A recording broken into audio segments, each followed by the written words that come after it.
So this 4-month-old boy vanishes all of a sudden, and he was found 8 months later. But when he came back, something wasn't right. So on the 23rd of August 1912, in Louisiana, the Dunbar family, Percy, Leslie, and their son Bobby Dunbar, set off for a fishing trip to the Swayze Lake in St. Landry Parish. They pitched their tents, they cast fires, they were laughing, but in the middle of all of these happy moments, young Bobby was wandering away. By the time his parents looked for him, he was gone. No one saw him walk off. There was no cry, there was no traces, there was nothing. People started searching for him, and then they found footprints leading into the water. And this is when suspicions and questions started coming in. Like, did he fall inside the water, or was it taken? They searched the lake. They even used dynamite to force up any remains that might be in the water. And yet, after several weeks of searching, there was nothing. The community rallied everywhere.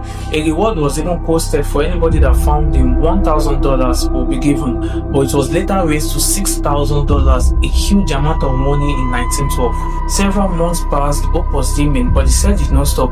The news spread across several states, and the Dunbar's family held on to faith. Then in April 1913, 8 months after Bob vanished, a guy named William Campbell Walters was arrested in Mississippi, and at the time of his arrest, a young boy who matched the description of Bobby was with him. But Walters claimed that the boy was Charles Bruce Anderson, who was his niece's child, left in his care while his mother, Julia Anderson, went seeking for job. Julia supported the claim. She said the arrangement to leave Bruce with Walters was just temporary, just a few days, but it had to stretch into months because she couldn't get a job on time. The Dunbars were summoned to Mississippi to inspect the boy because could this be their lost Bobby? When the Dunbars got to Mississippi, there were several reports. One report said that when Bobby saw Leslie, he woke up and shouted murder, and another report said that Leslie stepped back because she was uncertain. Their first meeting was dramatic but inconclusive, so the next day Leslie bathed the boy and looked for familiar marks and scars which she believed were unique to her child. Then she declared that yes, this was her son, and then the both agreed. So the Dunbars took the boy home with great parade, with great happiness. It seemed the mystery was over, but not everyone believed. Julia Anderson still insisted that the boy was hers, and she came forward demanding for identification. So authorities arranged a lineup. 5 boys represented to her, 5 boys of the same age. They represented to her for Julia to pick which one is her son, but she couldn't pick her son at first. So this was when doubts began to spread. Yet the next day she returned. She claimed that after seeing some marks on the boy's body, she believed that indeed truly the boy was her son. But the court ruled in favor of the Dunbars because Julia doesn't have funds, she doesn't have political influence, she doesn't have the public support, so her claims were dismissed. But Walters was convicted of kidnapping in 1914. He served 2 years before the conviction was overturned on appeal. So locally, the story was closed, the mystery was gone. The boy lived the rest of his life as Bobby Dunbar. He went back to Louisiana, left Mississippi. He grew up, got married, and even had children. So he believed himself to be a Dunbar.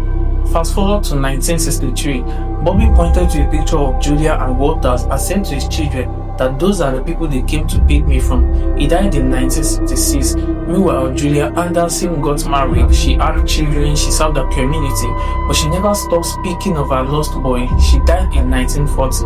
But in 1999, after the story had faded from public memory, a woman called Margaret Dunbar Cartwright, who was the granddaughter of Bobby, refused to let it go. She gathered newspapers, clippings, court transcripts, the Dunbar family's private papers.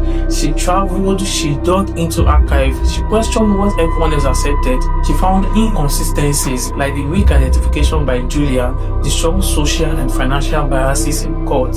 And then Margaret persuaded her father, who was Robert Dunbar Jr., to take a DNA test.